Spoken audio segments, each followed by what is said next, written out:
నమస్తే, welcome to 99 TV. నేను ప్రియాంక. కొన్ని కథలు కేవలం ఒక వ్యక్తి విజయగాథలు కావు. అవి ఒక సమాజం ఆశలను మోసుకు వెళ్లే దీపస్తంభాలు. పేదరికం నుంచి మొదలై కష్టం, క్రమశిక్షణ, పట్టుదలతో దేశ సేవలో ఉన్నత స్థాయికి చేరిన ఒక యువకుడి ప్రయాణం ఇప్పుడు దేశవ్యాప్తంగా చర్చనీయాంశంగా మారింది. అరుణాచల్ ప్రదేశ్లోని లాంగ్జింగ్ జిల్లాలో ఒక చిన్న గ్రామం నుంచి వచ్చిన లైచత్ పాల్ వాంగ్పన్ కథ ఇప్పుడు వేలాది మంది యువతకు ప్రేరణగా నిలుస్తోంది. ఒకప్పుడు కుటుంబ పరిస్థితుల వల్ల 8వ తరగతి తర్వాత చదువు ఆపాల్సి వచ్చిన యువకుడు కుటుంబాన్ని పోషించేందుకు నైట్ వాచ్మెన్ గా పనిచేసిన వ్యక్తి. తర్వాత భారత సైన్యంలో సిపాయిగా చేరి అదే సైన్యంలో ఆఫీసర్ గా ఎదిగి ఇప్పుడు మేజర్ ర్యాంకు ప్రమోట్ కావటం ఒక అసాధారణ ప్రయాణంగా నిలిచింది. ఇది కేవలం ఒక ప్రమోషన్ కాదు, ఇది ఒక సమాజ గర్వం, ఇది ఒక రాష్ట్రం గౌరవం, ఇది భారత సైన్యం అందించే అవకాశాల గొప్పతనానికి ప్రతీక. ఇక్కడే అసలు కథ మొదలవుతుంది. మేజర్ లైచత్ పాల్ వాంగ్పన్ అరుణాచల్ ప్రదేశ్లోని లాంగ్జింగ్ జిల్లా లాంగ్పన్ గ్రామానికి చెందినవారు. వాంచో తెగకు చెందిన సాధారణ కుటుంబంలో జన్మించిన ఆయన బాల్యం సౌకర్యాల మధ్య కాదు, బాధ్యతల మధ్య గడిచింది. ఆర్థిక ఇబ్బందుల కారణంగా ఆయన మొదట్లో 8వ తరగతి వరకే చదువు కొనసాగించగలిగారు.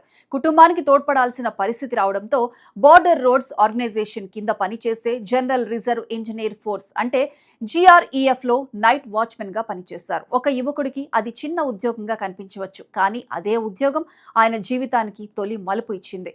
ఎందుకంటే GREF మరియు BRO వంటి సంస్థలు సరిహద్దు ప్రాంతాల్లో దేశ నిర్మాణంలో కీలక పాత్ర పోషిస్తాయి.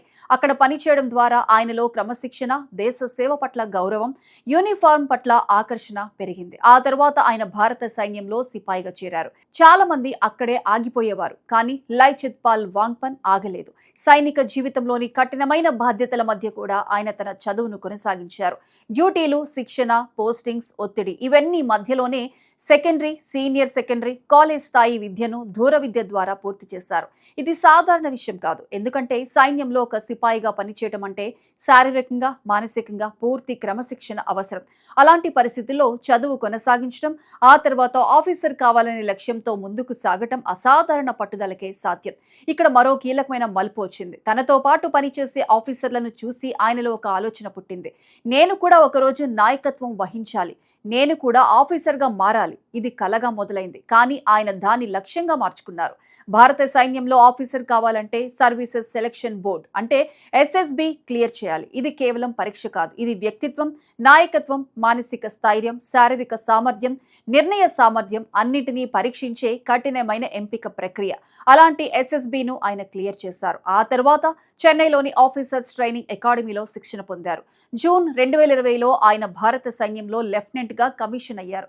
అది కేవలం వ్యక్తిగత విజయం కాదు, ఆయన వాంచో తెగ నుంచి వచ్చిన తొలి కమిషన్ ఆఫీసర్ గా చరిత్ర సృష్టించారు. అరుణాచల్ ప్రదేశ్ లోని ఒక దూర ప్రాంత గ్రామం నుంచి వచ్చిన యువకుడు, ఒకప్పుడు నైట్ వాచ్మెన్ గా పనిచేసిన వ్యక్తి ఇప్పుడు భారత సైన్యంలో ఆఫీసర్ గా నిలబడటం ఆ ప్రాంత యువతకు ఒక గొప్ప సందేశంగా మారింది. కానీ ఆయన ప్రయాణం అక్కడితో ఆగిపోలేదు. 6 సంవత్సరాల క్రమశిక్షణ, సేవా నిబద్ధత, నాయకత్వం తర్వాత 2026 జూన్లో ఆయన మేజర్ ర్యాంకు ప్రమోట్ అయ్యారు. ఇది మరో చారిత్రాత్మక మైలురాయి, ఎందుకంటే ఇది వాంగ్పన్ వ్యక్తిగత ఎదుగుదల మాత్రమే కాదు, వాంచో సమాజం, లాంగ్జింగ్ జిల్లా, అరుణాచల్ ప్రదేశ్ మొత్తం గర్వపడే క్షణం. ఈ ప్రమోషన్ తర్వాత అరుణాచల్ ప్రదేశ్ అంతటా అభినందనలు వెల్లువెత్తాయి. పలువురు నాయకులు ఆయనను అడ్డంకులు అధిగమించిన వ్యక్తిగా, యువతకు కొత్త ప్రమాణం పెట్టిన ఆఫీసర్ గా ప్రశంసించారు. ఇక్కడ ఒక ముఖ్యమైన విషయం ఉంది. భారత సైన్యం ఎందుకు ప్రత్యేకం? అక్కడ మీ కుటుంబం నేపథ్యం కంటే మీ కృషికి విలువ ఉంటుంది. మీరు ఎక్కడి నుంచి వచ్చారన్నది కాదు, మీరు ఎంత దూరం వెళ్లడానికి సిద్ధంగా ఉన్నారన్నదే ముఖ్యం. లైచత్ పాల్ వాంగ్పన్ కథ అదే చెబుతోంది. ఒక నైట్ వాచ్మెన్ నుంచి మేజర్గా ఎదగటం అంటే కేవలం హోదా మారటం కాదు, అది మనసులోని ఓటమిని జయించడం. పరిస్థితులు ఎంత కఠినంగా ఉన్నా ఒక లక్ష్యం కోసం నిరంతరం పోరాడితే అసాధ్యమన్నది కూడా సాధ్యం అవుతుందని నిరూపించడం. మేజర్ వాంగ్పన్ యువతతో మాట్లాడినప్పుడు చెప్పిన ఒక సందేశం మరింత ఆలోచింపచేస్తుంది. తల్లిదండ్రులు పిల్లలకు ప్రారంభం నుంచే అధిక సౌకర్యాలు ఇవ్వకూడదని ఆయన సూచించారు. పిల్లలు జీవితంలోని కష్టం, బాధ్యత, క్రమశిక్షణను అర్థం చేసుకోవాలి. ఎందుకంటే అన్ని సులభంగా లభిస్తే కష్టపడి పెద్ద లక్ష్యాలను సాధించాలనే తపన తగ్గిపోతుందని ఆయన అభిప్రాయం వ్యక్తం చేశారు.